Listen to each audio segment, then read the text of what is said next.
আল্লাহ রাব্বুল আলামিনের দরবারে অসংখ্য অগণিত লাখো কোটি শুকুর এবং সুজুদ আদায় করি যে আল্লাহ রাব্বুল আলামিন আমাদেরকে ৩টি নিয়ম শিখার তৌফিক দান করেছেন। ১ হরফ, ২ নাম্বার হরকত, ৩ নাম্বার তানবিন। এখন আমরা এই ৩টি নিয়ম নিয়ে কিছু শব্দ প্র্যাকটিস করব, সাথে আপনারাও প্র্যাকটিস করবেন এবং বিভিন্ন কোরআনুল কারীম থেকে বারবার এই পড়াগুলো পড়ার চেষ্টা করবেন।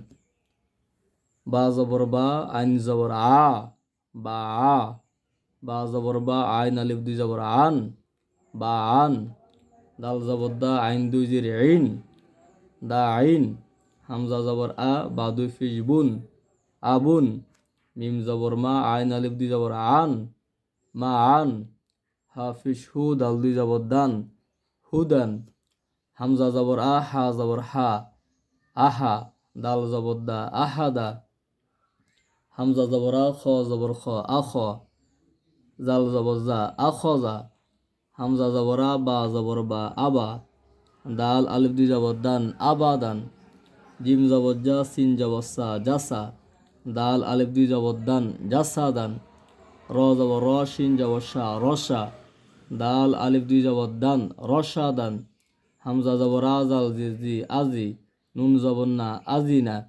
আশা করি সকলে বুঝতে পারছেন। বারবার প্র্যাকটিস করবেন। সকলের প্রতি আমার একটি বিশেষ অনুরোধ থাকবে, যারা এই 3টি নিয়ম ভালোভাবে পারেন তারা কোরআনুল কারীম থেকে এই রকমের যত শব্দ আছে আপনারা পড়বেন এবং মুখস্থ করার চেষ্টা করবেন। যদি মুখস্থ করতে পারেন তাহলে আপনার জন্য অনেক উপকার হবে। আপনি কোরআনুল কারীমের এই শব্দগুলো দেখা মাত্রই পড়তে পারবেন।